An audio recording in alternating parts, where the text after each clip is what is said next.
отстал от своей группы.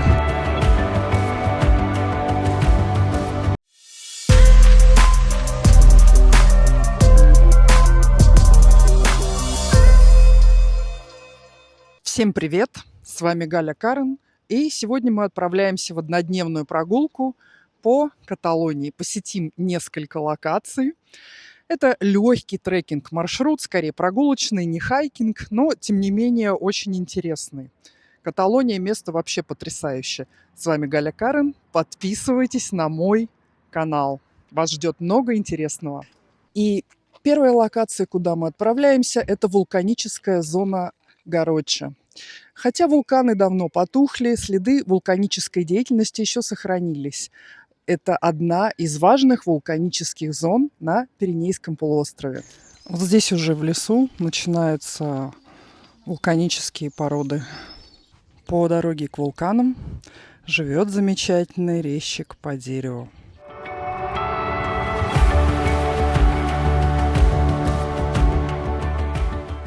Вот, посмотрите, сейчас я нахожусь на кромке кратера вулкана. И вот кратер уже порос лесом. И вулкан назван по имени одной мученицы, вулкан Санта-Маргарита. Вулкан Санта-Маргарита – сердце вулканической Гарочи. Его кратер – это зеленая чаша диаметром почти в километр.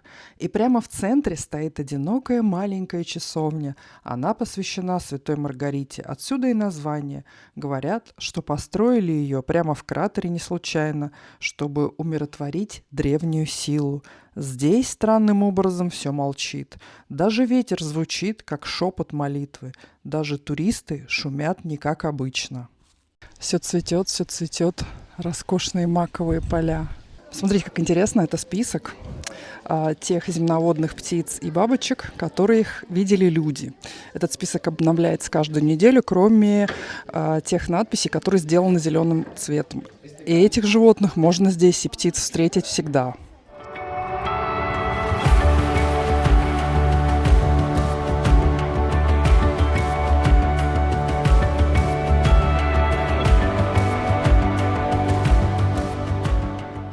А это второй вулкан в этой локации Краскат, высота 160 метров. Извержение произошло 11 тысяч лет назад, и сейчас мы видим застывшую лаву. Краскат – самый молодой вулкан Каталонии, но его внешний вид не скрывает следов вмешательства. В 20 веке его разрезали ради добычи пепла и туфа. И теперь мы видим вулкан изнутри. В 90-х местные жители боролись за его спасение, и именно тогда родилась идея создания природного парка Гароча. Так Краскат стал символом не разрушения, а восстановления.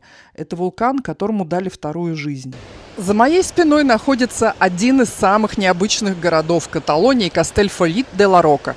Находится он на скале высотой 50 метров в регионе Гароча, провинция Жирона, Каталония. Знаменит своей церковью Сан-Сальвадор и был построен в 1079 году. Со стороны реки к городу можно подняться вот по такой каменной дорожке, лесенке. И город красиво продолжается вверх по утесу. Здесь есть музей колбас и есть здесь крафтовая пивоварня.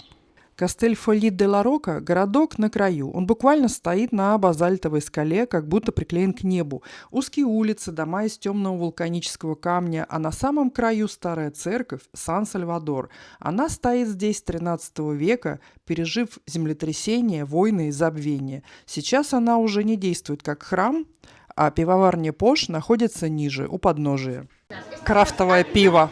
Я купила себе бутылочку крафтового пива, интересно попробовать, и отстала от своей группы. Но потеряться в этом городе невозможно. Здесь одна главная улица. Я купила себе бутылочку крафтового пива, пивоварня Пош. Я выбрала одно из легких сортов, и мне посоветовали очень похоже на пулайнер. Буду пробовать. В пивоварне варят пиво с вулканическим характером. Терпкое, сильное, живое. Когда я попробовала одно из них, оно оказалось крепкое, янтарное, с дымчатым оттенком. Город Бесалу – один из самых живописных городов Каталонии. Находится на берегу реки Флавия, знаменит своим мостом через эту реку. Средневековые мощеные улочки, романские церкви делают его одним из самых живописных городов Каталонии, который также находится в кантоне Гароча. Бесалу– это средневековье в чистом виде. Все начинается с моста XI века, арочного, массивного, с защитной башней, как будто он до сих пор охраняет вход в город.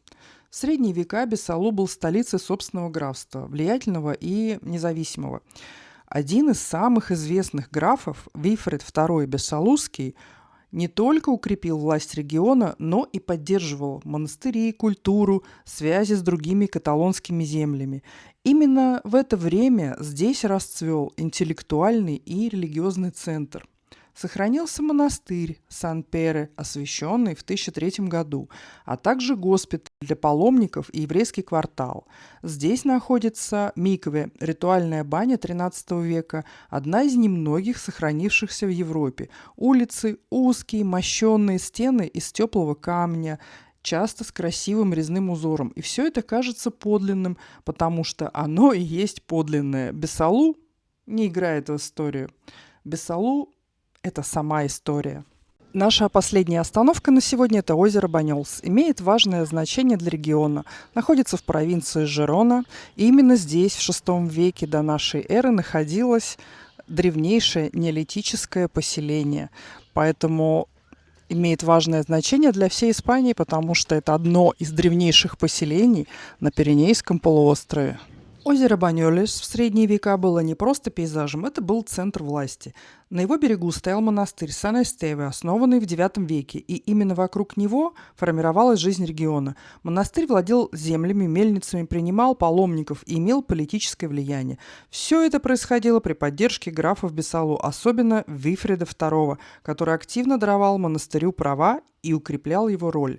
Здесь духовная и светская власть сливалась. И озеро было не только водой, но и зеркалом структуры средневековой Каталонии. Я провела чудесный выходной день в Каталонии. Важно было только встать пораньше, и можно все успеть. С вами Галя Карн. Подпишитесь, пожалуйста, на мой канал. Мне это приятно, моему блогу полезно. Ставьте лайки, пишите в комментариях, о чем бы вам еще хотелось узнать. До новых встреч. Пока-пока.